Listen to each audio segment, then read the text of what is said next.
Well, good morning, everybody. You're all very downbeat this morning. I thought this was going to be a big, proud moment. I mean, it's taken you 8.5 years of bullying, of lying, of ignoring democratic referendums. 8.5 years it's taken you to get this treaty through, and on the 1st of December, you will have it.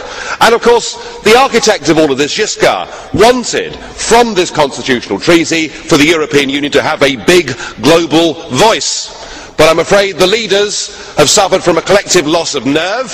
They've decided that they want their faces to be up on the global stage, not somebody from the European Union, and so we've got appointed a couple of political pygmies. The Kissinger question of who to call in Europe hasn't really been answered, has it? I guess the answer can only be Mr. Barroso, because he's the only one that anybody in the world has ever heard of, and is probably the big winner out of these posts. No wonder, sir, you look so happy this morning.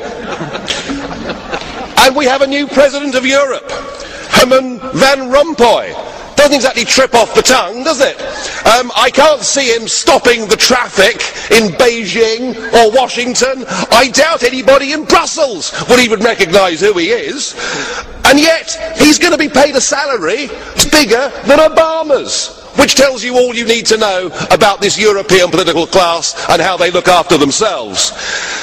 But at least he's an elected politician, unlike Baroness Cathy Ashton, who really is the true representation of the modern day political class. In some ways she's ideal, isn't she? She's never had a proper job, and she's never been elected to anything in her life.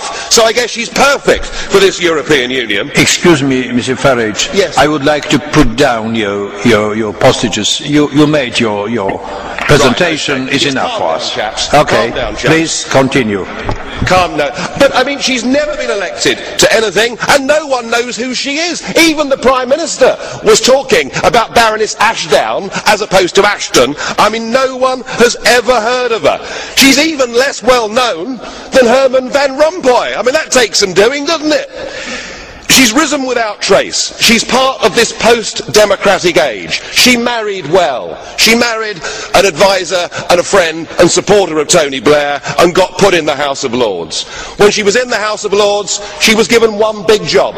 And the job was to get the Lisbon Treaty through the House of Lords, and to do so pretending that it was entirely different to the EU constitution. So she's good at keeping a straight face, and she vigorously crushed any attempt in the House of Lords for the British people to have a referendum. So here she is, never stood for public office, never had a proper job, and here she gets one of the top jobs in the Union. Her appointment is an embarrassment for Britain. But it's much worse. Well, at least I've been elected, sir. Unlike her, she's not been elected, and the people don't have the power to remove her. But just hear the next bit. There's something rather more serious than that. Cathy Ashton was an active member of the campaign for nuclear disarmament.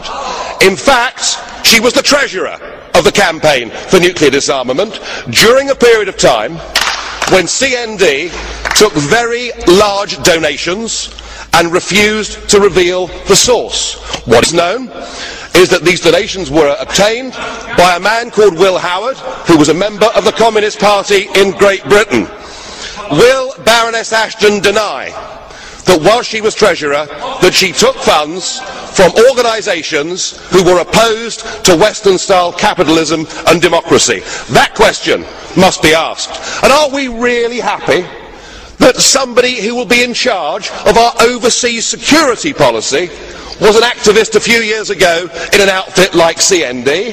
I mean, if we really think that, frankly, we need our bumps felt. I don't think that she's a fit and proper person to do this job. She has no experience, and unless she can answer those questions, did she take money from enemies of the West? That question must be answered. Well, we have our two pygmies, of the bland leading the bland, but I'm not celebrating, because they'll press on with political union, and whilst our leaders may have saved face for the moment for themselves on the international stage, they have all betrayed their national democracies. The European state is here. We're about to get an avalanche of new laws because of this Lisbon Treaty, and there's no question in my mind that there has to be a full, free, fair referendum in the United Kingdom to decide whether we stay part of this union or not. I hope and pray that we vote to leave, but either way, the people simply must be asked. Thank you.